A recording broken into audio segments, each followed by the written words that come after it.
ओम श्री गं गणपतये नमः। श्री गणेश अथर्व शीर्षम। प्रिय भक्तों, प्रथम पूज्य भगवान श्री गणेश समस्त विघ्न बाधाओं का नाश करने वाले देवता हैं। हर सप्ताह बुधवार का दिन इन्हीं को समर्पित है। बुधवार के दिन भगवान श्री गणपति जी का पूजन, स्तोत्र पाठ और मंत्रोच्चारण से व्यक्ति का कल्याण होता है। पार्वती पुत्र को समर्पित एक वैदिक प्रार्थना है जिसे गणेश अथर्वशीर्ष कहा जाता है। मान्यता है कि प्रतिदिन भगवान श्री गणेश जी का अथर्वशीर्ष पाठ जो करता है उसके घर में सुख और शांति बनी रहती है तथा साथ ही जीवन के सभी अमंगल दूर हो जाते हैं। आइए जानते हैं गणेश अथर्वशीर्ष के लाभ कौन कौन से हैं, यह किन्हें करना चाहिए। जिनकी कुंडली में राहु, केतु और शनि का अशुभ प्रभाव पड़ रहा हो उनके लिए ये पाठ बहुत ही अधिक लाभदायक है। ऐसे व्यक्ति को प्रतिदिन गणेश अथर्वशीर्ष का पाठ अवश्य श्रवण करना चाहिए। इससे व्यक्ति के दुखों का अंत हो जाता है। अगर बच्चे पढ़ाई नहीं करते हैं, पढ़ाई में मन नहीं लग रहा है और युवाओं का मन नहीं लग रहा है तो पढ़ाई लिखाई के दौरान ध्यान केंद्रित नहीं कर पा रहे हैं तो नियमित रूप से इस स्तोत्र को श्रवण करना चाहिए, जिससे मन की एकाग्रता बढ़ेगी और पढ़ाई में सफलता प्राप्त कर सकेंगे। गणपति अथर्वशीर्ष का पाठ करने से अशुभ ग्रह शांत होते हैं और भाग्य के कारक ग्रह बलवान होते हैं। गणपति अथर्वशीर्ष के पाठ से मानसिक शांति और आत्मविश्वास बढ़ता है। इससे दिमाग स्थिर रहते हैं और सटीक निर्णय लेने में प्राणी सक्षम होता है। अगर प्रतिदिन ये पाठ जो भी भक्त श्रवण करता है तो जीवन में स्थिरता आती है, कार्यों में बेवजह आने वाली रुकावटें दूर होती हैं और बिगड़े काम आसानी से बनने लगते हैं। आइए श्री गणेश भगवान जी के इस पावन स्तोत्र को श्रद्धा और भक्ति के साथ में श्रवण करते हैं। ओम गणनाथ सरस्वती रवि शुक्र बृहस्पति पंचैतानि स्मरे नित्यं वेदवाणी प्रवृत्तये श्री गणपत्यथर्वशीर्षं। हरि ओम नमस्ते गणपतये त्वमेव प्रत्यक्षं तत्त्वमसि त्वमेव केवलं कर्तासि त्वमेव केवलं धर्तासि त्वमेव केवलं हर्तासि त्वमेव सर्वं खल्विदं ब्रह्मासि त्वं साक्षादात्मासि नित्यं ऋतं वच्मि सत्यं वच्मि अवत्वं माम् अवक्तारम् अवश्रोतारम् अवदातारम् अवधातारम् अवानुचानमौशिष्यम् अवपश्चात्ताता अवपुरस्ताता अवचोत्तरात्ताता अवदक्षिणात्ताता अवचोर्ध्वात्ताता अवाधरात्ताता सर्वतो मां पाहि पाहि शमन्ताता। त्वं वाङ्मयस्त्वं चिन्मयः त्वमानन्दमयस्त्वं ब्रह्ममयः त्वं सच्चिदानन्दाद्वितीयोऽसि त्वं प्रत्यक्षं ब्रह्मासि त्वं ज्ञानमयो विज्ञानमयोऽसि। सर्वं जगदिदं तत्तो जायते सर्वं जगदिदं तत्तिष्ठति सर्वं जगदिदं तैलयमेष्यति सर्वं जगदिदं तयि प्रत्येति। त्वं भूमिरापो नलो निलो नभः त्वं चत्वारि वाक्पदानि त्वं गणत्रयातीतः त्वं कालत्रयातीतः त्वं देहत्रयातीतः त्वं मूलाधार स्थितोऽसि नित्यं त्वं शक्तित्रयात्मकः त्वां योगिनो ध्यायन्ति नित्यं त्वं ब्रह्मा त्वं विष्णुस्त्वं रुद्रस्त्वं इन्द्रस्त्वम् अग्निस्त्वं वायुस्त्वं सूर्यस्त्वं चन्द्रमस्त्वं ब्रह्म भूर्भुवः स्वरं गणादिं पूर्वमुच्चार्य वर्णादिं तदनन्तरम् अनुस्वारः परतरा अर्धेन्दुलसितं तारेण रुद्धम् एतत्तव मनुष्यरूपं गकारः पूर्वरूपम् अकारो मध्यमरूपम् अनुस्वारश्चान्त्यरूपम् विन्दुरुत्तररूपं नादः सन्धानं संहिता सन्धिः सैषा गणेशविद्या गणकऋषिः निचरद गायत्री छन्दः श्रीमहागणपतिर्देवता ॐ गं गणपतये नमः। एकदन्ताय विद्महे वक्रतुण्डाय धीमहि तन्नो दन्ती प्रचोदयात्। एकदन्तं चतुर्हस्तं पाशमङ्कुशधारिणम् अभयं वरदं हस्तैर्बिभ्राणं मूषकध्वजं रक्तं लम्बोदरं शूर्पकर्णकं रक्तवाससं रक्तगन्धानुलिप्ताङ्गं रक्तपुष्पैः सुपूजितं भक्तानुकम्पिनं देवं जगत्कारणमच्युतम् आविर्भूतौ च सृष्टादौ प्रकृते पुरुषात् परम् एवं ध्यायति यो नित्यं स योगी योगिनां वरः। नमो व्रातपतये नमो गणपतये नमः प्रमथपते नमस्ते लम्बोदराय एकदन्ताय विघ्नविनाशने शिवसुताय श्रीवरदमूर्तये नमो नमः।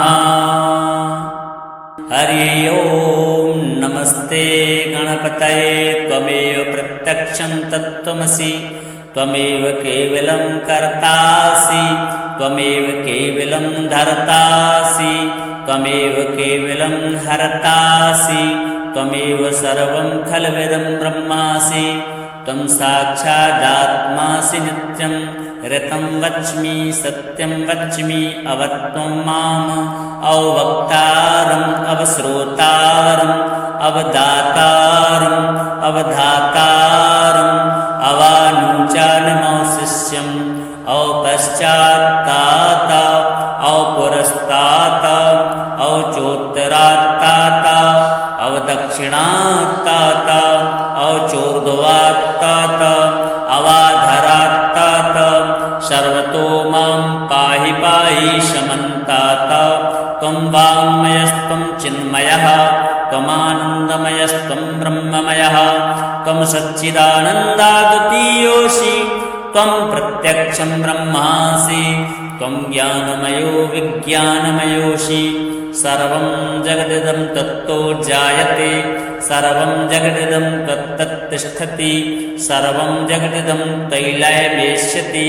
सर्वं जगदिदं त्वयि प्रत्येति। त्वं भूमिरापो नलो निलो नभः त्वं चत्वारि वाक्पदानि त्वं गणत्रयातीतः त्वं कालत्रयातीतः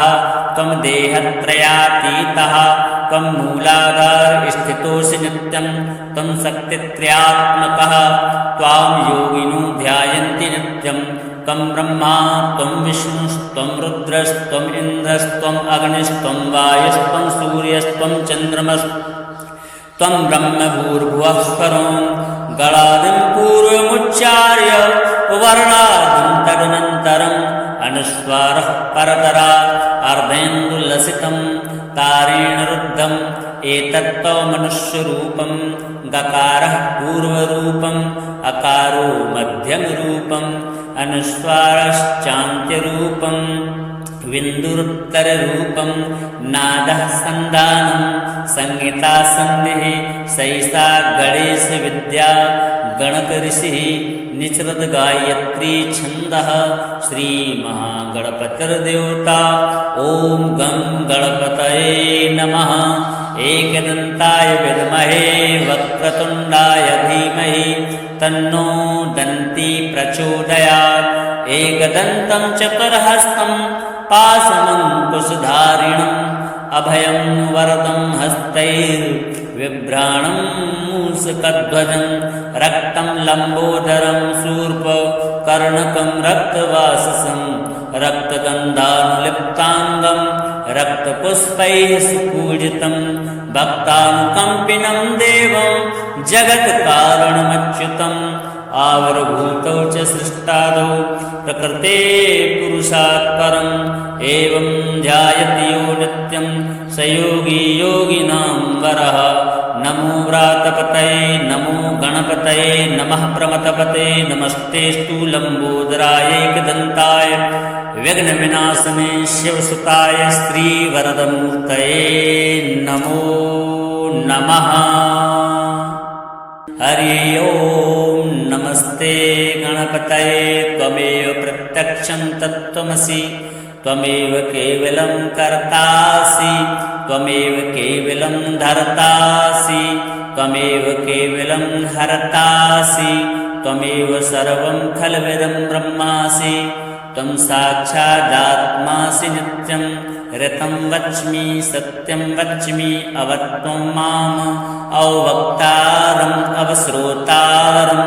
अवदातारम् अवधातारम् अवानुचानमौशिष्यम् औपश्चात्तात औपुरस्तात औचोत्तरात्तात अवदक्षिणात्तात औचोर्ध्वात्तात अवाधरात्तात सर्वतो मां पाहि पाहि शमन्तात। त्वं वाङ्मयस्त्वं चिन्मयः त्वमानन्दमयस्त्वं ब्रह्ममयः त्वं सच्चिदानन्दाद्वितीयोऽसि त्वं प्रत्यक्षं ब्रह्मासि त्वं ज्ञानमयो विज्ञानमयोऽसि। सर्वं जगदिदं तत्तो जायते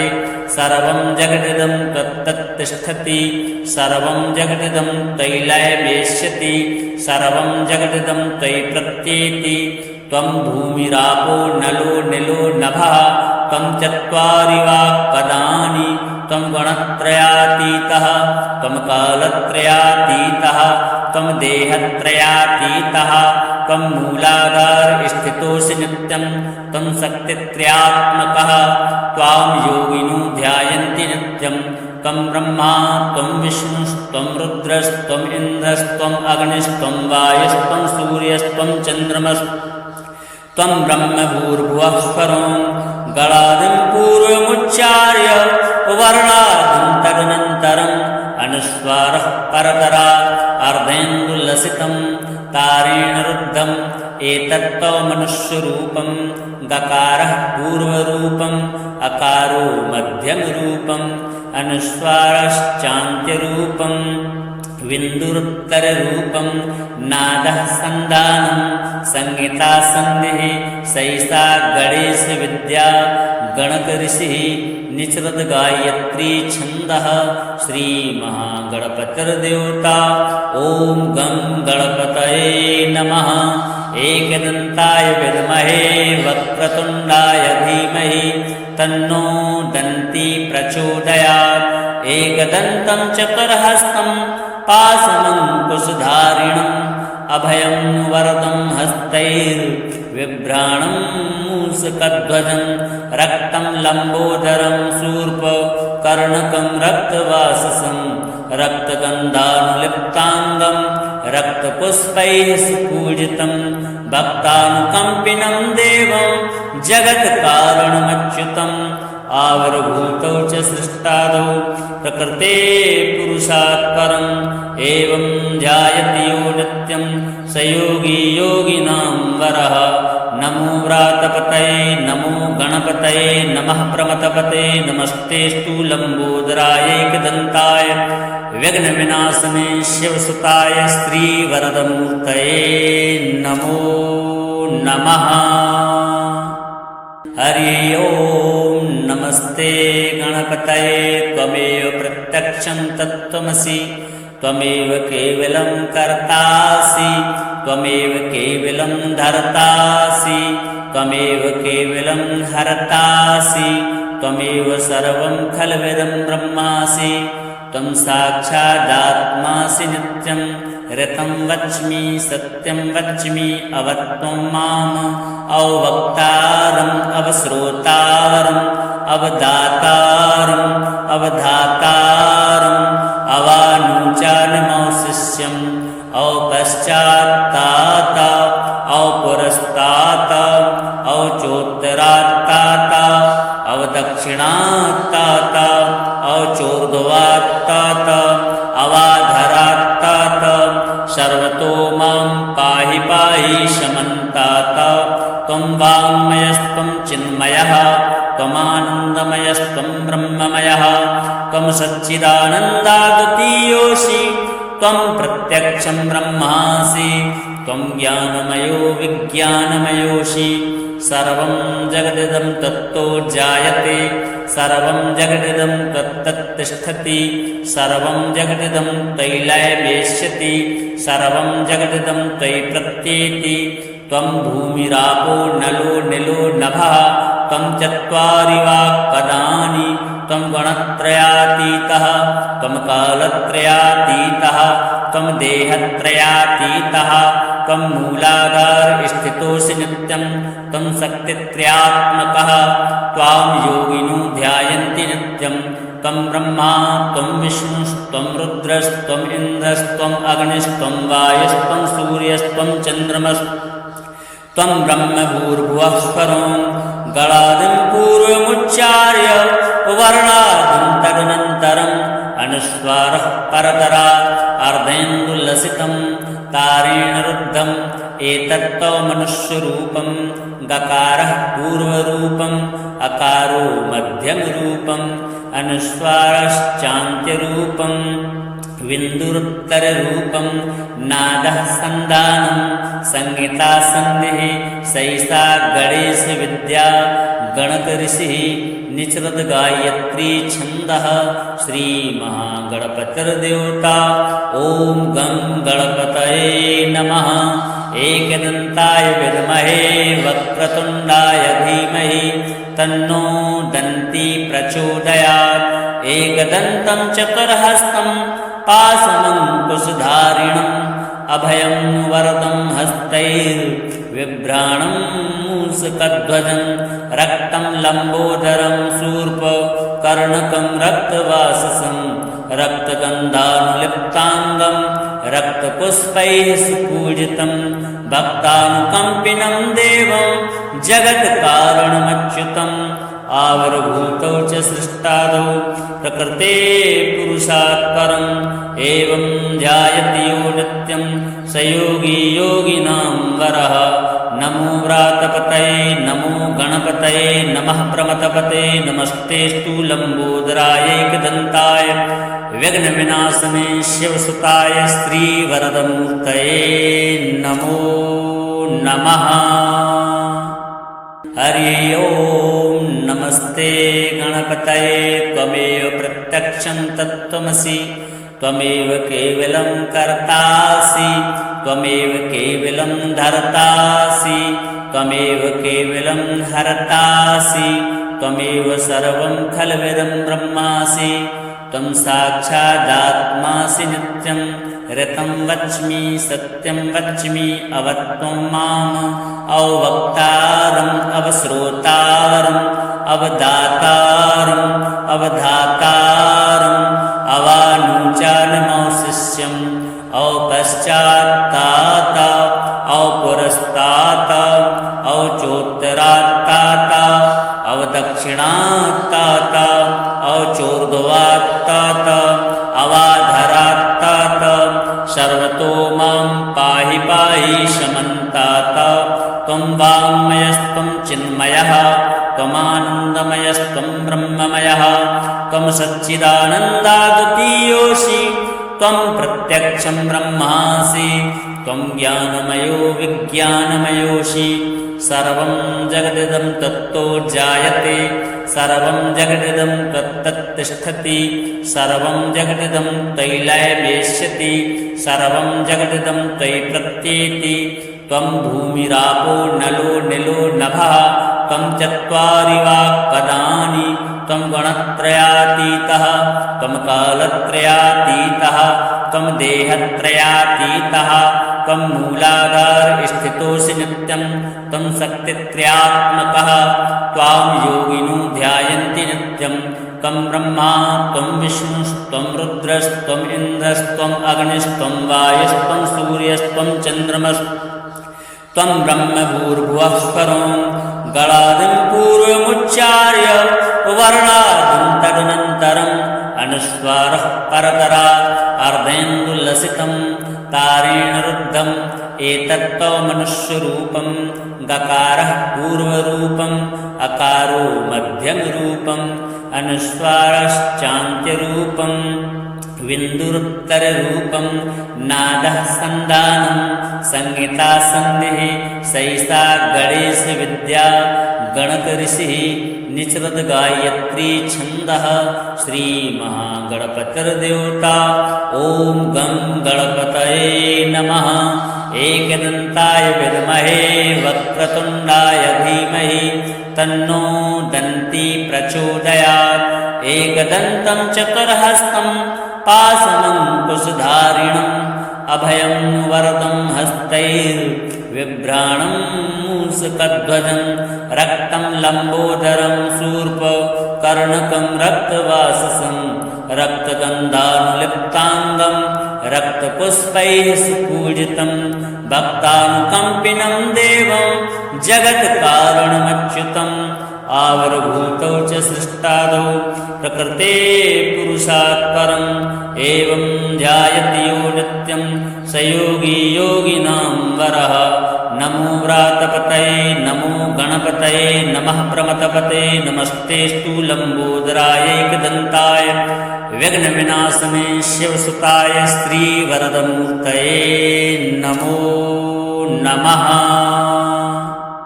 हरि ओं नमस्ते गणपतये त्वमेव प्रत्यक्षं तत्त्वमसि त्वमेव केवलं कर्तासि त्वमेव केवलं धर्तासि त्वमेव केवलं हर्तासि त्वमेव सर्वं खल्विदं ब्रह्मासि त्वं साक्षादात्मासि नित्यं ऋतं वच्मि सत्यं वच्मि अवत्वं माम् अवक्तारम् अवश्रोतारम्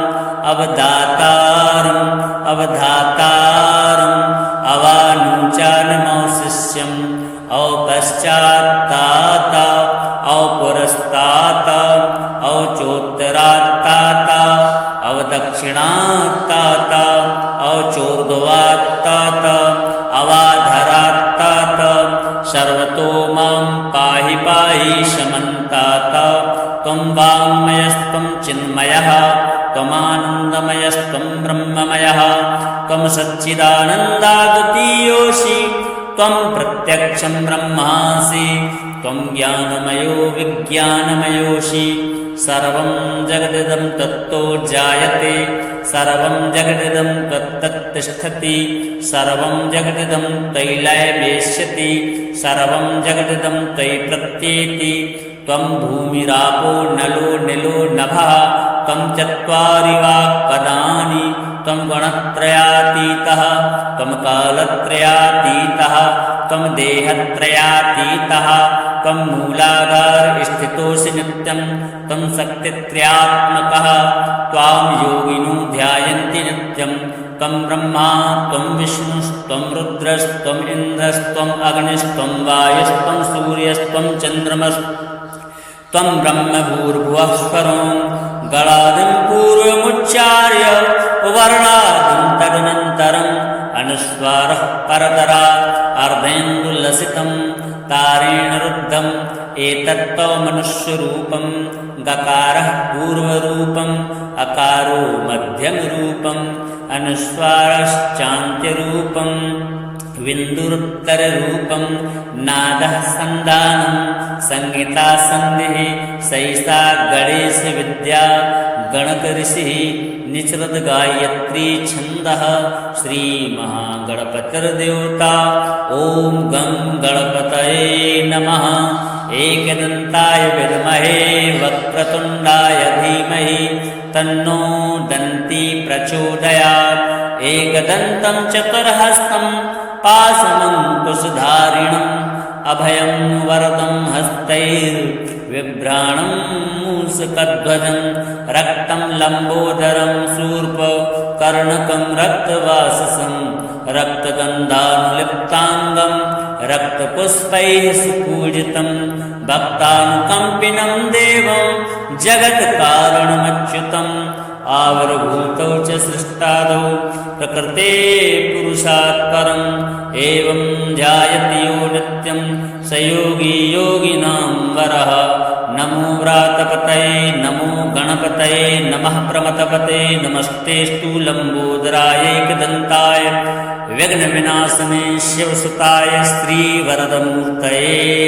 नमो नमः। हरि ओं नमस्ते गणपतये त्वमेव प्रत्यक्षं तत्त्वमसि त्वमेव केवलं कर्तासि त्वमेव केवलं धर्तासि त्वमेव केवलं हर्तासि त्वमेव सर्वं खल्विदं ब्रह्मासि त्वं साक्षादात्मासि नित्यं ऋतं वच्मि सत्यं वच्मि अवत्वं माम् अवक्तारम् अवश्रोतारम् अवदातारम् अवधातारम् अवानुचानमौशिष्यम् औपश्चात्तात औपुरस्तात औचोत्तरात्तात अवदक्षिणात्तात औचोर्ध्वात्तात अवाधरात्तात सर्वतो मां पाहि पाहि शमन्तात। त्वं वाङ्मयस्त्वं चिन्मयः त्वमानन्दमयस्त्वं ब्रह्ममयः त्वं सच्चिदानन्दाद्वितीयोऽसि त्वं प्रत्यक्षं ब्रह्मासि त्वं ज्ञानमयो विज्ञानमयोऽसि। सर्वं जगदिदं तत्तो जायते सर्वं जगदिदं त्वत्तत्तिष्ठति सर्वं जगदिदं त्वयि लयमेष्यति सर्वं जगदिदं त्वयि प्रत्येति। त्वं भूमिरापो नलो निलो नभः त्वं चत्वारि वाक्पदानि त्वं गणत्रयातीतः त्वं कालत्रयातीतः त्वं देहत्रयातीतः त्वं मूलाधार स्थितोऽसि नित्यं त्वं शक्तित्रयात्मकः त्वां योगिनो ध्यायन्ति नित्यं त्वं ब्रह्मा त्वं विष्णुस्त्वं रुद्रस्त्वम् इन्द्रस्त्वम् अग्निस्त्वं वायुस्त्वं सूर्यस्त्वं चन्द्रमस्त्वं ब्रह्म भूर्भुवः स्वरं गणादिं पूर्वमुच्चार्य वर्णादिं तदनन्तरम् अनुस्वारः परतरात् अर्धेन्दुलसितं तारेण रुद्धम् एतत्त्वमनुष्यरूपं गकारः पूर्वरूपम् अकारो मध्यमरूपम् अनुस्वारश्चान्त्यरूपम् विन्दुरुत्तररूपं नादः सन्धानं संहिता सन्धिः सैषा गणेशविद्या गणकऋषिः निचरद गायत्री छन्दः श्रीमहागणपतिर्देवता। ॐ गं गणपतये नमः। एकदन्ताय विद्महे वक्रतुण्डाय धीमहि तन्नो दन्ती प्रचोदयात्। एकदन्तं चतुर्हस्तं पाशमङ्कुशधारिणम्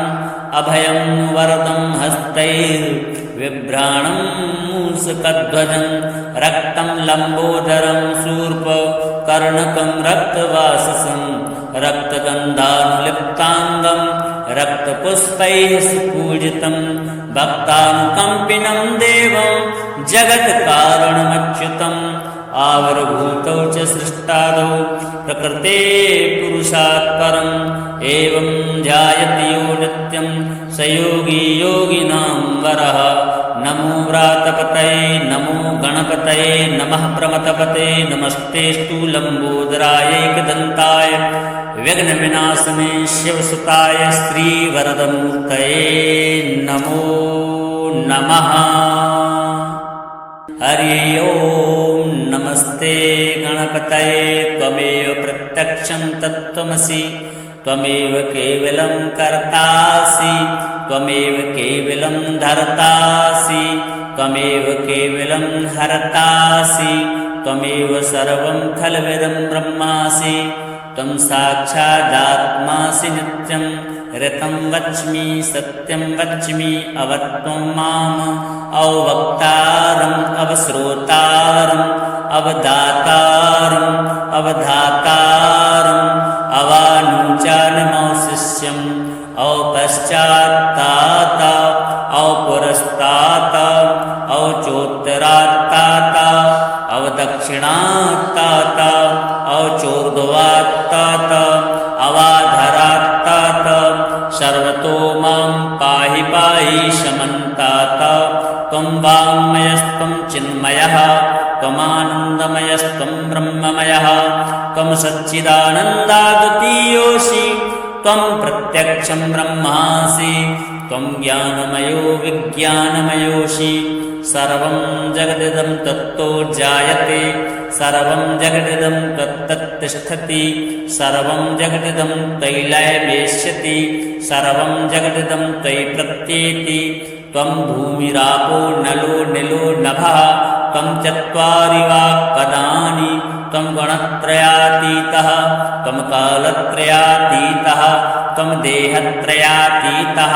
त्वं मूलाधार स्थितोऽसि नित्यं त्वं शक्तित्रयात्मकः त्वां योगिनो ध्यायन्ति नित्यं त्वं ब्रह्मा त्वं विष्णुस्त्वं रुद्रस्त्वम् इन्द्रस्त्वम् अग्निस्त्वं वायुस्त्वं सूर्यस्त्वं चन्द्रमस्त्वं ब्रह्मभूर्भुवः स्वरं गणादिं पूर्वमुच्चार्य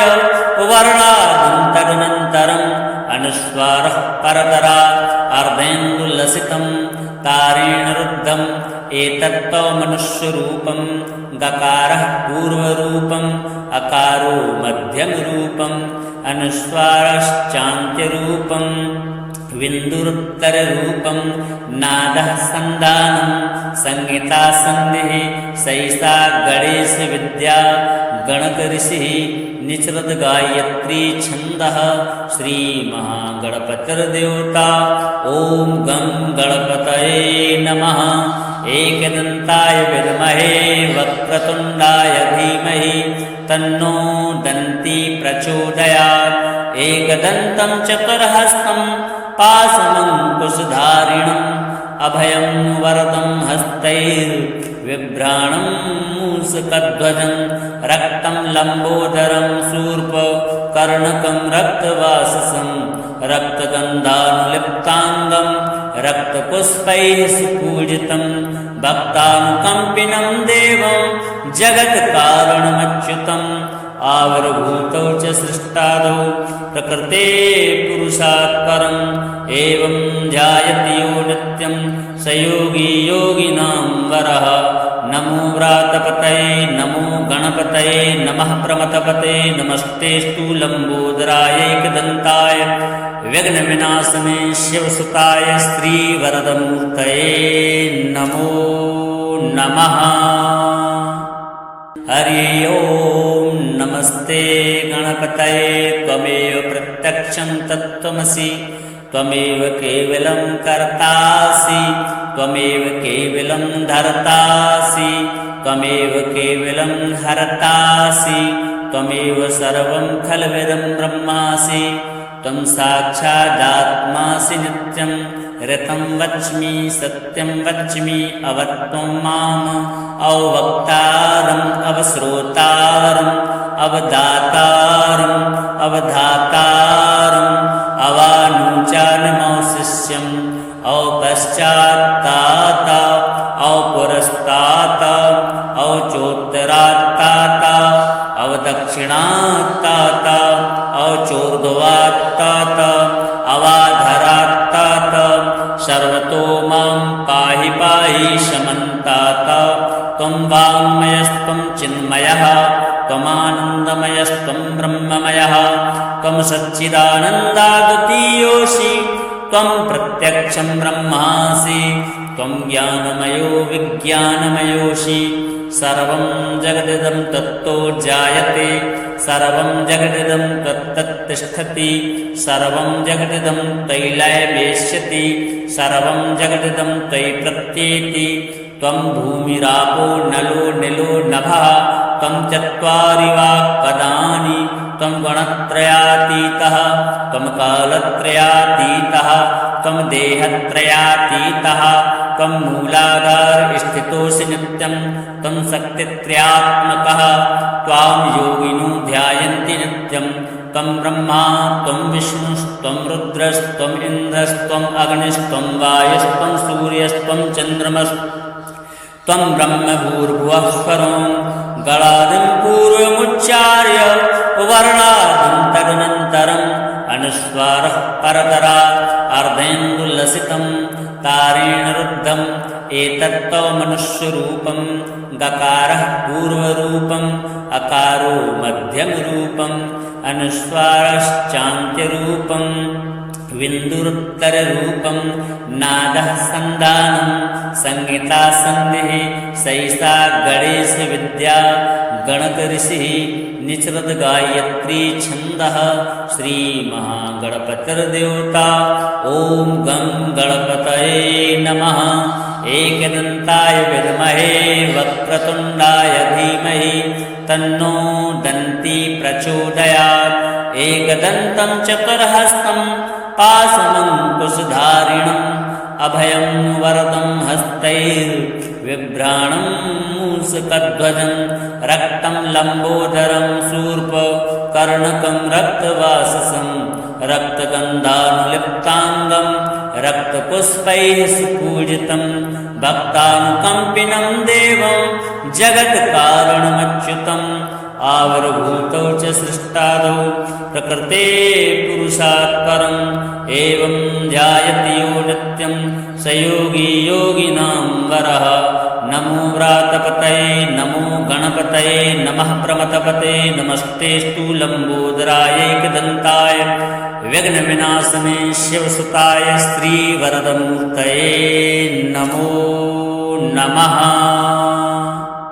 हरि ओं नमस्ते गणपतये त्वमेव प्रत्यक्षं तत्त्वमसि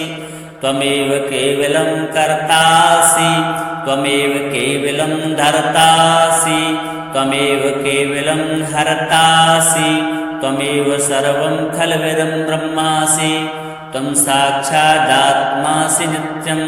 ऋतं वच्मि सत्यं वच्मि अवत्वं माम् अवक्तारम् अवश्रोतारम् अवदातारम् अवधातारम् अवानुचानमौशिष्यम् औपश्चात्तात औपुरस्तात औचोत्तरात्तात अवदक्षिणात्तात औचोर्ध्वात्तात अवाधरात्तात सर्वतो मां पाहि पाहि शमन्तात। त्वं वाङ्मयस्त्वं चिन्मयः त्वमानन्दमयस्त्वं ब्रह्ममयः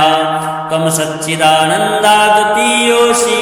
त्वं प्रत्यक्षं ब्रह्मासि त्वं ज्ञानमयो विज्ञानमयोऽसि। सर्वं जगदिदं तत्तो जायते सर्वं जगदिदं तत्तत्तिष्ठति सर्वं जगदिदं तैलयमेष्यति सर्वं जगदिदं त्वयि प्रत्येति। त्वं भूमिरापो नलो निलो नभः त्वं चत्वारि वाक्पदानि त्वं गणत्रयातीतः त्वं कालत्रयातीतः त्वं देहत्रयातीतः त्वं मूलाधारस्थितोऽसि नित्यं त्वं शक्तित्रयात्मकः त्वां योगिनो ध्यायन्ति नित्यं त्वं ब्रह्मा त्वं विष्णुस्त्वं रुद्रस्त्वम् इन्द्रस्त्वम् अग्निस्त्वं वायुस्त्वं सूर्यस्त्वं चन्द्रमस्त्वं ब्रह्मभूर्भुवः परं गणादिं पूर्वमुच्चार्य वर्णादिं तदनन्तरम् अनुस्वारः परतरा अर्धेन्दुलसितं तारेण रुद्धम् एतत्तव मनुष्यरूपं गकारः पूर्वरूपम् अकारो मध्यमरूपम् अनुस्वारश्चान्त्यरूपम् विन्दुरुत्तररूपं नादः सन्धानं संहिता सन्धिः सैषा गणेशविद्या गणकऋषिः निचरद गायत्री छन्दः श्रीमहागणपतिर्देवता ॐ गं गणपतये नमः। एकदन्ताय विद्महे वक्रतुण्डाय धीमहि तन्नो दन्ती प्रचोदयात्। एकदन्तं चतुर्हस्तं पाशमङ्कुशधारिणम् अभयं वरदं हस्तैर्बिभ्राणं मूषकध्वजं रक्तं लम्बोदरं शूर्पकर्णकं रक्तवाससं रक्तगन्धानुलिप्ताङ्गं रक्तपुष्पैः सुपूजितं भक्तानुकम्पिनं देवं जगत्कारणमच्युतम् आविर्भूतौ च सृष्टादौ प्रकृते पुरुषात् परम् एवं ध्यायति यो नित्यं स योगी योगिनां वरः। नमो व्रातपतये नमो गणपतये नमः प्रमथपते नमस्तेऽस्तु लम्बोदरायैकदन्ताय विघ्नविनाशने शिवसुताय श्रीवरदमूर्तये नमो नमः। हरि ओं नमस्ते गणपतये त्वमेव प्रत्यक्षं तत्त्वमसि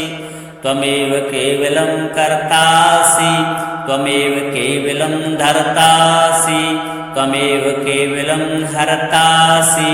त्वमेव सर्वं खल्विदं ब्रह्मासि त्वं साक्षादात्मासि नित्यं ऋतं वच्मि सत्यं वच्मि अवत्वं माम् अवक्तारम् अवश्रोतारम् अवदातारम् अवधातारम् अवानुचानमौशिष्यम् औपश्चात्तात औपुरस्तात औचोत्तरात्तात अवदक्षिणात्तात औचोर्ध्वात्तात अवाधरात्तात सर्वतो मां पाहि पाहि शमन्तात। त्वं वाङ्मयस्त्वं चिन्मयः त्वमानन्दमयस्त्वं ब्रह्ममयः त्वं सच्चिदानन्दाद्वितीयोऽसि त्वं प्रत्यक्षं ब्रह्मासि त्वं ज्ञानमयो विज्ञानमयोऽसि। सर्वं जगदिदं तत्तो जायते सर्वं जगदिदं तत्तत्तिष्ठति सर्वं जगदिदं तैलयमेष्यति सर्वं जगदिदं त्वयि प्रत्येति। त्वं भूमिरापो नलो निलो नभः त्वं चत्वारि वाक्पदानि त्वं गणत्रयातीतः त्वं कालत्रयातीतः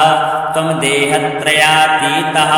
त्वं मूलाधारस्थितोऽसि नित्यं त्वं शक्तित्रयात्मकः त्वां योगिनो ध्यायन्ति नित्यं त्वं ब्रह्मा त्वं विष्णुस्त्वं रुद्रस्त्वम् इन्द्रस्त्वम् अग्निस्त्वं वायुस्त्वं सूर्यस्त्वं चन्द्रमस्त्वं ब्रह्मभूर्भुवः स्वरों गणादिं पूर्वमुच्चार्य वर्णादिं तदनन्तरम् अनुस्वारः परतरा अर्धेन्दुलसितं तारेण रुद्धम् एतत्त्वमनुष्यरूपं गकारः पूर्वरूपम् अकारो मध्यमरूपम् अनुस्वारश्चान्त्यरूपम् विन्दुरुत्तररूपं नादः सन्धानं संहिता सन्धिः सैषा गणेशविद्या गणकऋषिः निचरद गायत्री छन्दः श्रीमहागणपतिर्देवता। ॐ गं गणपतये नमः। एकदन्ताय विद्महे वक्रतुण्डाय धीमहि तन्नो दन्ती प्रचोदयात्। एकदन्तं चतुर्हस्तं पाशमङ्कुशधारिणम् अभयं वरदं हस्तैर्बिभ्राणं मूषकध्वजं रक्तं लम्बोदरं शूर्पकर्णकं रक्तवाससं रक्तगन्धानुलिप्ताङ्गं रक्तपुष्पैः सुपूजितं भक्तानुकम्पिनं देवं जगत्कारणमच्युतम् आविर्भूतौ च सृष्टादौ प्रकृते पुरुषात् परम् एवं ध्यायति यो नित्यं स योगी योगिनां वरः। नमो व्रातपतये नमो गणपतये नमः प्रमथपते नमस्तेऽस्तु लम्बोदरायैकदन्ताय विघ्नविनाशने शिवसुताय श्रीवरदमूर्तये नमो नमः। हरि ओं नमस्ते गणपतये त्वमेव प्रत्यक्षं तत्त्वमसि त्वमेव केवलं कर्तासि त्वमेव केवलं धर्तासि त्वमेव केवलं हर्तासि त्वमेव सर्वं खल्विदं ब्रह्मासि त्वं साक्षादात्मासि नित्यं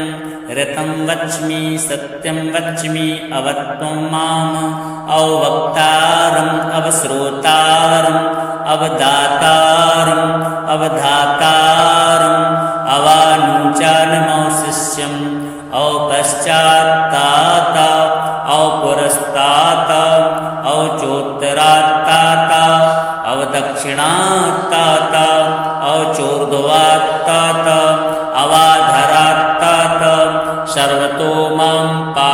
पाहि शमन्ताता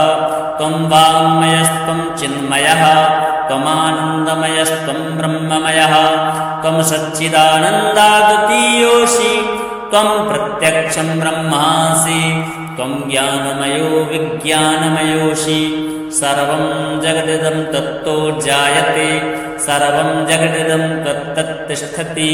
सर्वं जगदिदं तैलयमेष्यति सर्वं जगदिदं त्वयि प्रत्येति त्वं भूमिरापो नलो निलो नभः त्वं चत्वारि वाक्पदानि त्वं गणत्रयातीतः त्वं कालत्रयातीतः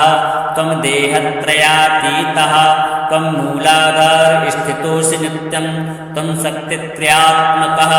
त्वां योगिनो ध्यायन्ति नित्यं त्वं ब्रह्मा त्वं विष्णुस्त्वं रुद्रस्त्वम् इन्द्रस्त्वम् अग्निस्त्वं वायुस्त्वं सूर्यस्त्वं चन्द्रमस्त्वं ब्रह्मभूर्भुवः स्वरों गणादिं पूर्वमुच्चार्य वर्णादिं तदनन्तरम् अनुस्वारः परतरात् अर्धेन्दुलसितं तारेण रुद्धम् एतत्त्वमनुष्यरूपं गकारः पूर्वरूपम् अकारो मध्यमरूपम् अनुस्वारश्चान्त्यरूपम् विन्दुरुत्तररूपं नादः सन्धानं संहिता सन्धिः सैषा गणेशविद्या गणकऋषिः निचरद गायत्री छन्दः श्रीमहागणपतिर्देवता ॐ गं गणपतये नमः एकदन्ताय विद्महे वक्रतुण्डाय धीमहि तन्नो दन्ती प्रचोदयात् एकदन्तं चतुर्हस्तं पाशमङ्कुशधारिणम् अभयं वरदं हस्तैर्बिभ्राणं मूषकध्वजं रक्तं लम्बोदरं शूर्पकर्णकं रक्तवाससं रक्तगन्धानुलिप्ताङ्गं रक्तपुष्पैः सुपूजितं भक्तानुकम्पिनं देवं जगत्कारणमच्युतम् आविर्भूतौ च सृष्टादौ प्रकृते पुरुषात् परम् एवं ध्यायति यो नित्यं स योगी योगिनां वरः नमो व्रातपतये नमो गणपतये नमः प्रमथपते नमस्तेऽस्तु लम्बोदराय एकदन्ताय विघ्नविनाशने शिवसुताय श्रीवरदमूर्तये नमो नमः। हरि ओं नमस्ते गणपतये त्वमेव प्रत्यक्षं तत्त्वमसि त्वमेव केवलं कर्तासि त्वमेव केवलं धर्तासि त्वमेव केवलं हर्तासि त्वमेव सर्वं खल्विदं ब्रह्मासि त्वं साक्षादात्मासि नित्यं ऋतं वच्मि सत्यं वच्मि अवत्वं माम् अवक्तारम् अवश्रोतारम् अवदातारम् अवधातारम् अवानुचानमौशिष्यम् औपश्चात्ताता औपुरस्ताता औचोत्तरात्ताता अवदक्षिणात्ताता औचोर्ध्वात्ताता अवाधरात्ताता सर्वतो मां पाहि पाहि शमन्ताता त्वं वाङ्मयस्त्वं चिन्मयः त्वमानन्दमयस्त्वं ब्रह्ममयः त्वं सच्चिदानन्दाद्वितीयोऽसि त्वं प्रत्यक्षं ब्रह्मासि त्वं ज्ञानमयो विज्ञानमयोऽसि सर्वं जगदिदं तत्तो जायते सर्वं जगदिदं तत्तत्तिष्ठति सर्वं जगदिदं तैलयमेष्यति सर्वं जगदिदं त्वयि प्रत्येति त्वं भूमिरापो नलो निलो नभः त्वं चत्वारि वाक्पदानि त्वं गणत्रयातीतः त्वं कालत्रयातीतः त्वं देहत्रयातीतः त्वं मूलाधारस्थितोऽसि नित्यं त्वं शक्तित्रयात्मकः त्वां योगिनो ध्यायन्ति नित्यं त्वं ब्रह्मा त्वं विष्णुस्त्वं रुद्रस्त्वम् इन्द्रस्त्वम् अग्निस्त्वं वायुस्त्वं सूर्यस्त्वं चन्द्रमस्त्वं ब्रह्मभूर्भुवः स्वरों गणादिं पूर्वमुच्चार्य वर्णादिं तदनन्तरम् अनुस्वारः परतरात् अर्धेन्दुलसितं तारेण रुद्धम् एतत्तो मनुष्यरूपं गकारः पूर्वरूपम् अकारो मध्यमरूपम् अनुस्वारश्चान्त्यरूपम् विन्दुरुत्तररूपं नादः सन्धानं संहिता सन्धिः सैषा गणेशविद्या गणकऋषिः निचरद गायत्री छन्दः श्रीमहागणपतिर्देवता ॐ गं गणपतये नमः। एकदन्ताय विद्महे वक्रतुण्डाय धीमहि तन्नो दन्ती प्रचोदयात्। एकदन्तं चतुर्हस्तं पाशमङ्कुशधारिणम् अभयं वरदं हस्तैर्बिभ्राणं मूषकध्वजं रक्तं लम्बोदरं शूर्पकर्णकं रक्तवाससं रक्तगन्धानुलिप्ताङ्गं रक्तपुष्पैः सुपूजितं भक्तानुकम्पिनं देवं जगत्कारणमच्युतम् आविर्भूतौ च सृष्टादौ प्रकृते पुरुषात् परम् एवं ध्यायति यो नित्यं स योगी योगिनां वरः। नमो व्रातपतये नमो गणपतये नमः प्रमथपते नमस्तेऽस्तु लम्बोदराय एकदन्ताय विघ्नविनाशने शिवसुताय श्रीवरदमूर्तये नमो नमः। हरि ओं नमस्ते गणपतये त्वमेव प्रत्यक्षं तत्त्वमसि त्वमेव केवलं कर्तासि त्वमेव केवलं धर्तासि त्वमेव केवलं हर्तासि त्वमेव सर्वं खल्विदं ब्रह्मासि त्वं साक्षादात्मासि नित्यं ऋतं वच्मि सत्यं वच्मि अवत्वं माम् अवक्तारम् अवश्रोतारम् अवदातारम् अवधातारम् अवानुचानमौशिष्यम् औपश्चात्तात औपुरस्तात औचोत्तरात्तात अवदक्षिणात्तात औचोर्ध्वात्तात अवाधरात्तात सर्वतो मां पाहि पाहि शमन्तात। त्वं वाङ्मयस्त्वं चिन्मयः त्वमानन्दमयस्त्वं ब्रह्ममयः त्वं सच्चिदानन्दाद्वितीयोऽसि त्वं प्रत्यक्षं ब्रह्मासि त्वं ज्ञानमयो विज्ञानमयोऽसि। सर्वं जगदिदं तत्तो जायते सर्वं जगदिदं तत्तत्तिष्ठति सर्वं जगदिदं तैलयमेष्यति सर्वं जगदिदं त्वयि प्रत्येति। त्वं भूमिरापो नलो निलो नभः त्वं चत्वारि वाक्पदानि त्वं गणत्रयातीतः त्वं कालत्रयातीतः त्वं देहत्रयातीतः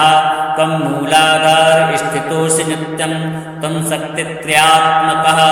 त्वां योगिनो ध्यायन्ति नित्यं त्वं ब्रह्मा त्वं विष्णुस्त्वं रुद्रस्त्वम् इन्द्रस्त्वम् अग्निस्त्वं वायुस्त्वं सूर्यस्त्वं चन्द्रमस्त्वं ब्रह्म भूर्भुवः स्वरं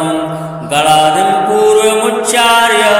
वर्णादिं तदनन्तरम् अनुस्वारः परतरात् अर्धेन्दुलसितं तारेण रुद्धम् एतत्तो मनुष्यरूपं गकारः पूर्वरूपम् अकारो मध्यमरूपम् अनुस्वारश्चान्त्यरूपम् विन्दुरुत्तररूपं नादः सन्धानं संहिता सन्धिः सैषा गणेशविद्या गणकऋषिः निचरद गायत्री छन्दः श्रीमहागणपतिर्देवता ॐ गं गणपतये नमः। एकदन्ताय विद्महे वक्रतुण्डाय धीमहि तन्नो दन्ती प्रचोदयात्। एकदन्तं चतुर्हस्तं पाशमङ्कुशधारिणम् अभयं वरदं हस्तैर्बिभ्राणं मूषकध्वजं रक्तं लम्बोदरं शूर्पकर्णकं रक्तवाससं रक्तगन्धानुलिप्ताङ्गं रक्तपुष्पैः सुपूजितं भक्तानुकम्पिनं देवं जगत्कारणमच्युतम् आविर्भूतौ च सृष्टादौ प्रकृते पुरुषात् परम् एवं ध्यायति यो नित्यं स योगी योगिनां वरः। नमो व्रातपतये नमो गणपतये नमः प्रमथपते नमस्तेऽस्तु लम्बोदराय एकदन्ताय विघ्नविनाशने शिवसुताय श्रीवरदमूर्तये नमो नमः। हरि ओं नमस्ते गणपतये त्वमेव प्रत्यक्षं तत्त्वमसि त्वमेव केवलं कर्तासि त्वमेव केवलं धर्तासि त्वमेव केवलं हर्तासि त्वमेव सर्वं खल्विदं ब्रह्मासि त्वं साक्षादात्मासि नित्यं ऋतं वच्मि सत्यं वच्मि अवत्वं माम् अवक्तारम् अवश्रोतारम् अवदातारम् अवधातारम् अवानुचानमौशिष्यम् औपश्चात्तात औपुरस्तात औचोत्तरात्तात अवदक्षिणात्तात औचोर्ध्वात्तात अवाधरात्तात सर्वतो मां पाहि पाहि शमन्तात। त्वं वाङ्मयस्त्वं चिन्मयः त्वमानन्दमयस्त्वं ब्रह्ममयः त्वं सच्चिदानन्दाद्वितीयोऽसि त्वं प्रत्यक्षं ब्रह्मासि त्वं ज्ञानमयो विज्ञानमयोऽसि। सर्वं जगदिदं तत्तो जायते सर्वं जगदिदं तत्तत्तिष्ठति सर्वं जगदिदं तैलयमेष्यति सर्वं जगदिदं तयि प्रत्येति। त्वं भूमिरापो नलो निलो नभः त्वं चत्वारि वाक्पदानि त्वं गणत्रयातीतः त्वं कालत्रयातीतः त्वं देहत्रयातीतः त्वं मूलाधारस्थितोऽसि नित्यं त्वं शक्तित्रयात्मकः त्वां योगिनो ध्यायन्ति नित्यं त्वं ब्रह्मा त्वं विष्णुस्त्वं रुद्रस्त्वम् इन्द्रस्त्वम् अग्निस्त्वं वायुस्त्वं सूर्यस्त्वं चन्द्रमस्त्वं ब्रह्म भूर्भुवः स्वरं गणादिं पूर्वमुच्चार्य वर्णादिं तदनन्तरम् अनुस्वारः परतरात् अर्धेन्दुलसितं तारेण रुद्धम् एतत्तव मनुष्यरूपं गकारः पूर्वरूपम् अकारो मध्यमरूपम् अनुस्वारश्चान्त्यरूपम् विन्दुरुत्तररूपं नादः सन्धानं संहिता सन्धिः सैषा गणेशविद्या गणकऋषिः निचरद गायत्री छन्दः श्रीमहागणपतिर्देवता। ॐ गं गणपतये नमः। एकदन्ताय विद्महे वक्रतुण्डाय धीमहि तन्नो दन्ती प्रचोदयात्। एकदन्तं चतुर्हस्तं पाशमङ्कुशधारिणम् अभयं वरदं हस्तैर्बिभ्राणं मूषकध्वजं रक्तं लम्बोदरं शूर्पकर्णकं रक्तवाससं रक्तगन्धानुलिप्ताङ्गं रक्तपुष्पैः सुपूजितं भक्तानुकम्पिनं देवं जगत्कारणमच्युतम् आविर्भूतौ च सृष्टादौ प्रकृते पुरुषात् परम्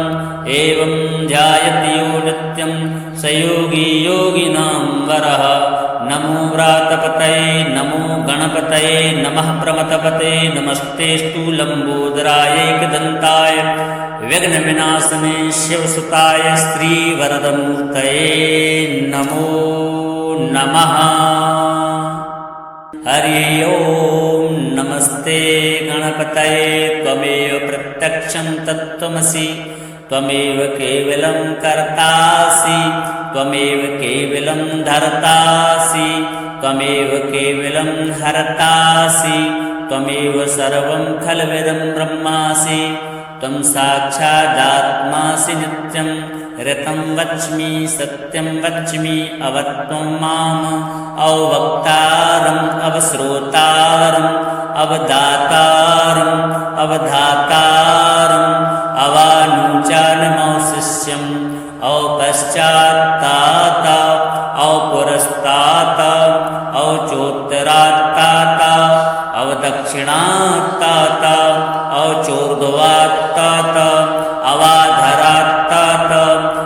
सर्वतो मां पाहि पाहि शमन्तात त्वं वाङ्मयस्त्वं चिन्मयः त्वमानन्दमयस्त्वं ब्रह्ममयः त्वं सच्चिदानन्दाद्वितीयोऽसि त्वं प्रत्यक्षं ब्रह्मासि त्वं ज्ञानमयो विज्ञानमयोऽसि सर्वं जगदिदं तत्तो जायते सर्वं जगदिदं तत्तत्तिष्ठति सर्वं जगदिदं तैलयमेष्यति सर्वं जगदिदं त्वयि प्रत्येति त्वं भूमिरापो नलो निलो नभः त्वं चत्वारि वाक्पदानि त्वं गणत्रयातीतः त्वं कालत्रयातीतः त्वं देहत्रयातीतः त्वं मूलाधार स्थितोऽसि नित्यं त्वं शक्तित्रयात्मकः त्वां योगिनो ध्यायन्ति नित्यं त्वं ब्रह्मा त्वं विष्णुस्त्वं रुद्रस्त्वम् इन्द्रस्त्वम् अग्निस्त्वं वायुस्त्वं सूर्यस्त्वं चन्द्रमस्त्वं ब्रह्म भूर्भुवः स्वरं गणादिं पूर्वमुच्चार्य वर्णादिं तदनन्तरम् अनुस्वारः परतरात् अर्धेन्दुलसितं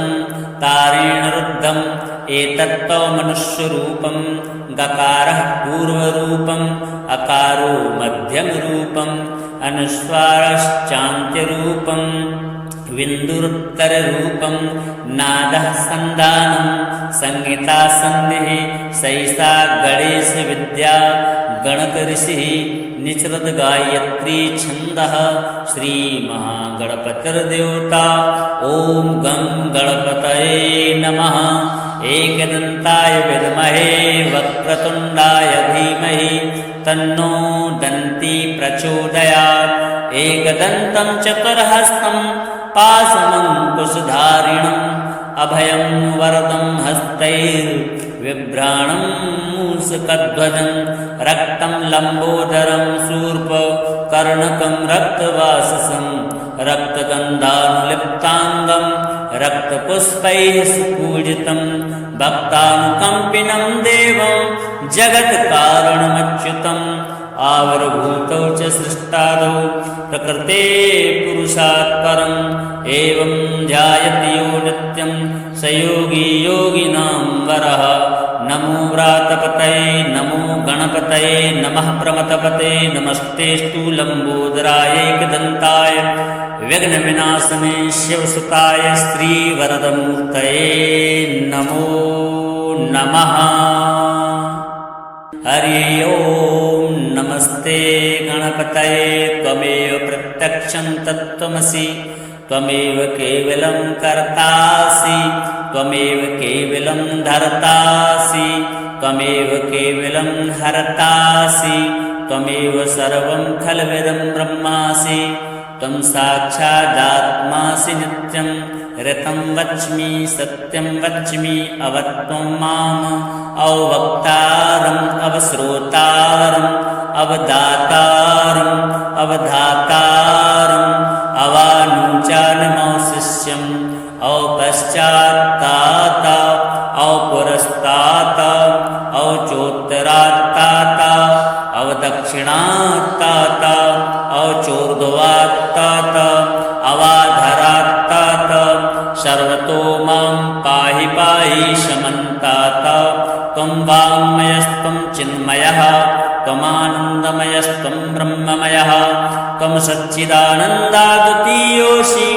त्वं प्रत्यक्षं ब्रह्मासि त्वं ज्ञानमयो विज्ञानमयोऽसि सर्वं जगदिदं तत्तो जायते सर्वं जगदिदं तत्तत्तिष्ठति सर्वं जगदिदं तैलयमेष्यति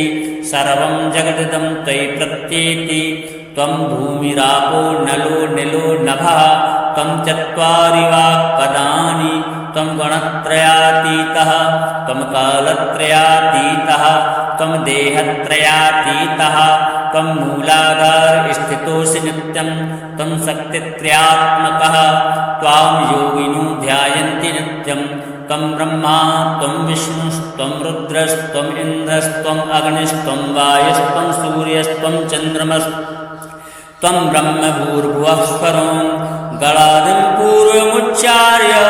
वर्णादिं तदनन्तरम् अनुस्वारः परतरात् अर्धेन्दुलसितं तारेण रुद्धम् एतत्त्वमनुष्यरूपं गकारः पूर्वरूपम् अकारो मध्यमरूपम् अनुस्वारश्चान्त्यरूपम् विन्दुरुत्तररूपं नादः सन्दानं संहिता सन्धिः सैषा गणेशविद्या गणकऋषिः निचरद गायत्री छन्दः श्रीमहागणपतिर्देवता ॐ गं गणपतये नमः। एकदन्ताय विद्महे वक्रतुण्डाय धीमहि तन्नो दन्ती प्रचोदयात्। एकदन्तं चतुर्हस्तं पाशमङ्कुशधारिणम् अभयं वरदं हस्तैर्बिभ्राणं मूषकध्वजं रक्तं लम्बोदरं शूर्पकर्णकं रक्तवाससं रक्तगन्धानुलिप्ताङ्गं रक्तपुष्पैः सुपूजितं भक्तानुकम्पिनं देवं जगत्कारणमच्युतम् आविर्भूतौ च सृष्टादौ प्रकृते पुरुषात् परम् एवं ध्यायति यो नित्यं स योगी योगिनां वरः। नमो व्रातपतये नमो गणपतये नमः प्रमथपते नमस्तेऽस्तु लम्बोदराय एकदन्ताय विघ्नविनाशने शिवसुताय श्रीवरदमूर्तये नमो नमः। हरि ओं नमस्ते गणपतये त्वमेव प्रत्यक्षं तत्त्वमसि त्वमेव केवलं कर्तासि त्वमेव केवलं धर्तासि त्वमेव केवलं हरतासि त्वमेव सर्वं खल्विदं ब्रह्मासि त्वं साक्षादात्मासि नित्यं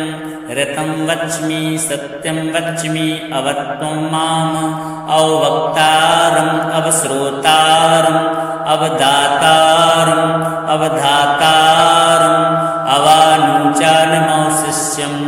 औपश्चात्तात औपुरस्तात औचोत्तरात्तात अवदक्षिणात्तात औचोर्ध्वात्तात अवाधरात्तात सर्वतो मां पाहि पाहि शमन्तात। त्वं वाङ्मयस्त्वं चिन्मयः त्वमानन्दमयस्त्वं ब्रह्ममयः त्वं सच्चिदानन्दाद्वितीयोऽसि त्वं प्रत्यक्षं ब्रह्मासि त्वं ज्ञानमयो विज्ञानमयोऽसि। सर्वं जगदिदं तत्तो जायते सर्वं जगदिदं तत्तत्तिष्ठति सर्वं जगदिदं तैलयमेष्यति सर्वं जगदिदं त्वयि प्रत्येति। त्वं भूमिरापो नलो निलो नभः त्वं चत्वारि वाक्पदानि त्वं गणत्रयातीतः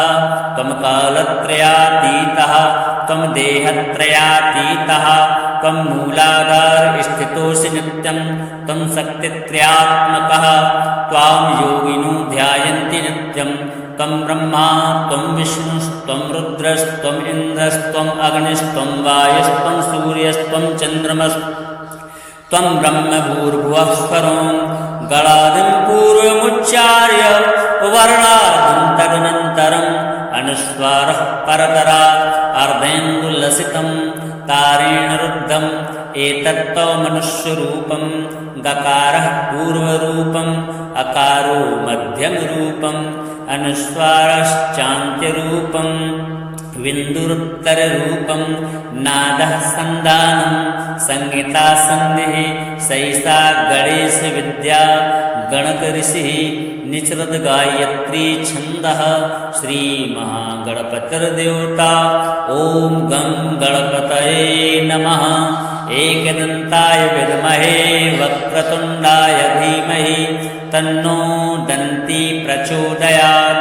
एकदन्तं चतुर्हस्तं पाशमङ्कुशधारिणम् अभयं वरदं हस्तैर्बिभ्राणं मूषकध्वजं रक्तं लम्बोदरं शूर्पकर्णकं रक्तवाससं रक्तगन्धानुलिप्ताङ्गं रक्तपुष्पैः सुपूजितं भक्तानुकम्पिनं देवं जगत्कारणमच्युतम् आविर्भूतौ च सृष्टादौ प्रकृते पुरुषात् परम् एवं ध्यायति यो नित्यं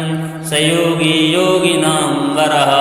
नमो व्रातपतये नमो गणपतये नमः प्रमथपते नमस्तेऽस्तु लम्बोदराय विघ्नविनाशने शिवसुताय श्रीवरदमूर्तये नमो नमः। हरि ओं नमस्ते गणपतये त्वमेव प्रत्यक्षं तत्त्वमसि त्वमेव केवलं कर्तासि त्वमेव केवलं धर्तासि त्वमेव केवलं हर्तासि त्वमेव सर्वं खल्विदं ब्रह्मासि त्वं साक्षादात्मासि नित्यं ऋतं वच्मि सत्यं वच्मि अवत्वं माम् अवक्तारम् अवश्रोतारम् अवदातारम् अवधातारम् अवानुचानमौशिष्यम् औपश्चात्तात औपुरस्तात औचोत्तरात्तात अवदक्षिणात्तात औचोर्ध्वात्तात अवाधरात्तात सर्वतो मां पाहि पाहि शमन्तात त्वं वाङ्मयस्त्वं चिन्मयः त्वमानन्दमयस्त्वं ब्रह्ममयः त्वं सच्चिदानन्दाद्वितीयोऽसि त्वं प्रत्यक्षं ब्रह्मासि त्वं ज्ञानमयो विज्ञानमयोऽसि सर्वं जगदिदं तत्तो जायते सर्वं जगदिदं तत्तत्तिष्ठति सर्वं जगदिदं तैलयमेष्यति सर्वं जगदिदं त्वयि प्रत्येति त्वं भूमिरापो नलो निलो नभः त्वं चत्वारि वाक्पदानि त्वं गणत्रयातीतः त्वं कालत्रयातीतः त्वं देहत्रयातीतः त्वं मूलाधारस्थितोऽसि नित्यं त्वं शक्तित्रयात्मकः त्वां योगिनो ध्यायन्ति नित्यं त्वं ब्रह्मा त्वं विष्णुस्त्वं रुद्रस्त्वम् इन्द्रस्त्वम् अग्निस्त्वं वायुस्त्वं सूर्यस्त्वं चन्द्रमस्त्वं ब्रह्मभूर्भुवः स्वरं गणादिं पूर्वमुच्चार्य वर्णादिं तदनन्तरम् अनुस्वारः परतरात् अर्धेन्दुलसितं तारेण रुद्धम् एतत्तव मनुष्यरूपं गकारः पूर्वरूपम् अकारो मध्यमरूपम् अनुस्वारश्चान्त्यरूपं विन्दुरुत्तररूपं नादः सन्धानं संहिता सन्धिः सैषा गणेशविद्या गणकऋषिः निचरद गायत्री छन्दः श्रीमहागणपतिर्देवता ॐ गं गणपतये नमः। एकदन्ताय विद्महे वक्रतुण्डाय धीमहि तन्नो दन्ती प्रचोदयात् एकदन्तं चतुर्हस्तं पाशमङ्कुशधारिणम् अभयं वरदं हस्तैर्बिभ्राणं मूषकध्वजं रक्तं लम्बोदरं शूर्पकर्णकं रक्तवाससं रक्तगन्धानुलिप्ताङ्गं रक्तपुष्पैः सुपूजितं भक्तानुकम्पिनं देवं जगत्कारणमच्युतम् आविर्भूतौ च सृष्टादौ प्रकृते पुरुषात् परम् एवं ध्यायति यो नित्यं स योगी योगिनां वरः नमो व्रातपतये नमो गणपतये नमः प्रमथपते नमस्तेऽस्तु लम्बोदराय एकदन्ताय विघ्नविनाशने शिवसुताय श्रीवरदमूर्तये नमो नमः। हरि ओं नमस्ते गणपतये त्वमेव प्रत्यक्षं तत्त्वमसि त्वमेव केवलं कर्तासि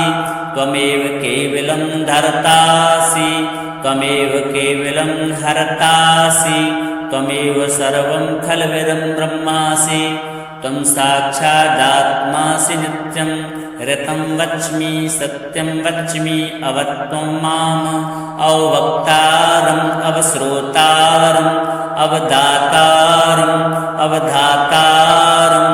अवानुचानमौशिष्यम् औपश्चात्तात औपुरस्तात औचोत्तरात्तात अवदक्षिणात्तात औचोर्ध्वात्तात अवाधरात्तात सर्वतो मां पाहि पाहि त्वं वाङ्मयस्त्वं चिन्मयः त्वमानन्दमयस्त्वं ब्रह्ममयः त्वं सच्चिदानन्दाद्वितीयोऽसि त्वं प्रत्यक्षं ब्रह्मासि त्वं ज्ञानमयो विज्ञानमयोऽसि सर्वं जगदिदं तत्तो जायते सर्वं जगदिदं तत्तत्तिष्ठति सर्वं जगदिदं तैलयमेष्यति सर्वं जगदिदं त्वयि प्रत्येति त्वं भूमिरापो नलो निलो नभः त्वं चत्वारि वाक्पदानि त्वं गणत्रयातीतः त्वं कालत्रयातीतः त्वं देहत्रयातीतः त्वं मूलाधारस्थितोऽसि नित्यं त्वं शक्तित्रयात्मकः त्वां योगिनो ध्यायन्ति नित्यं त्वं ब्रह्मा त्वं विष्णुस्त्वं रुद्रस्त्वम् इन्द्रस्त्वम् अग्निस्त्वं वायुस्त्वं सूर्यस्त्वं चन्द्रमस्त्वं ब्रह्मभूर्भुवः स्वरं गणादिं पूर्वमुच्चार्य वर्णादिं तदनन्तरम् अनुस्वारः परतरात् अर्धेन्दुलसितं तारेण रुद्धम् एतत्त्वमनुष्यरूपं गकारः पूर्वरूपम् अकारो मध्यमरूपम् अनुस्वारश्चान्त्यरूपं विन्दुरुत्तररूपं नादः सन्धानं संहिता सन्धिः सैषा गणेशविद्या गणकऋषिः निचरद्गायत्री छन्दः श्रीमहागणपतिर्देवता ॐ गं गणपतये नमः एकदन्ताय विद्महे वक्रतुण्डाय धीमहि तन्नो दन्ती प्रचोदयात् एकदन्तं चतुर्हस्तं पाशमङ्कुशधारिणम् अभयं वरदं हस्तैर्बिभ्राणं मूषकध्वजं रक्तं लम्बोदरं शूर्पकर्णकं रक्तवाससं रक्तगन्धानुलिप्ताङ्गं रक्तपुष्पैः सुपूजितं भक्तानुकम्पिनं देवं जगत्कारणमच्युतम् आविर्भूतौ च सृष्टादौ प्रकृते पुरुषात् परम् एवं ध्यायति यो नित्यं स योगी योगिनां वरः नमो व्रातपतये नमो गणपतये नमः प्रमथपते नमस्तेऽस्तु लम्बोदराय एकदन्ताय विघ्नविनाशने शिवसुताय श्रीवरदमूर्तये नमो नमः। हरि ओं नमस्ते गणपतये त्वमेव प्रत्यक्षं तत्त्वमसि त्वमेव केवलं कर्तासि त्वमेव केवलं धर्तासि त्वमेव केवलं हरतासि त्वमेव सर्वं खल्विदं ब्रह्मासि त्वं साक्षादात्मासि नित्यं ऋतं वच्मि सत्यं वच्मि अवत्वं माम् अवक्तारम् अवश्रोतारम् अवदातारम् अवधातारम् अवानुचानमौशिष्यम् औपश्चात्तात औपुरस्तात औचोत्तरात्तात अवदक्षिणात्तात औचोर्ध्वात्तात अवाधरात्तात सर्वतो मां पाहि पाहि शमन्तात त्वं वाङ्मयस्त्वं चिन्मयः त्वमानन्दमयस्त्वं ब्रह्ममयः त्वं सच्चिदानन्दाद्वितीयोऽसि त्वं प्रत्यक्षं ब्रह्मासि त्वं ज्ञानमयो विज्ञानमयोऽसि सर्वं जगदिदं तत्तो जायते सर्वं जगदिदं तत्तत्तिष्ठति सर्वं जगदिदं तैलयमेष्यति सर्वं जगदिदं त्वयि प्रत्येति त्वं भूमिरापो नलो निलो नभः त्वं चत्वारि वाक्पदानि त्वं गणत्रयातीतः त्वं कालत्रयातीतः त्वं देहत्रयातीतः त्वं मूलाधारस्थितोऽसि नित्यं त्वं शक्तित्रयात्मकः त्वां योगिनो ध्यायन्ति नित्यं त्वं ब्रह्मा त्वं विष्णुस्त्वं रुद्रस्त्वम् इन्द्रस्त्वम् अग्निस्त्वं वायुस्त्वं सूर्यस्त्वं चन्द्रमस्त्वं ब्रह्मभूर्भुवः स्वरं गणादिं पूर्वमुच्चार्य वर्णादिं तदनन्तरम् अनुस्वारः परतरात् अर्धेन्दुलसितं तारेण रुद्धम् एतत्तव मनुष्यरूपं गकारः पूर्वरूपम् अकारो मध्यमरूपम् अनुस्वारश्चान्त्यरूपं विन्दुरुत्तररूपं नादः सन्धानं संहिता सन्धिः सैषा गणेशविद्या गणकऋषिः निचरद गायत्री छन्दः श्रीमहागणपतिर्देवता ॐ गं गणपतये नमः। एकदन्ताय विद्महे वक्रतुण्डाय धीमहि तन्नो दन्ती प्रचोदयात्।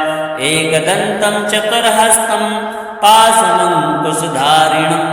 अभयं वरदं हस्तैर्बिभ्राणं मूषकध्वजं रक्तं लम्बोदरं शूर्पकर्णकं रक्तवाससं रक्तगन्धानुलिप्ताङ्गं रक्तपुष्पैः सुपूजितं भक्तानुकम्पिनं देवं जगत्कारणमच्युतम् आविर्भूतौ च सृष्टादौ प्रकृते पुरुषात् परम् एवं ध्यायति यो नित्यं स योगी योगिनां वरः।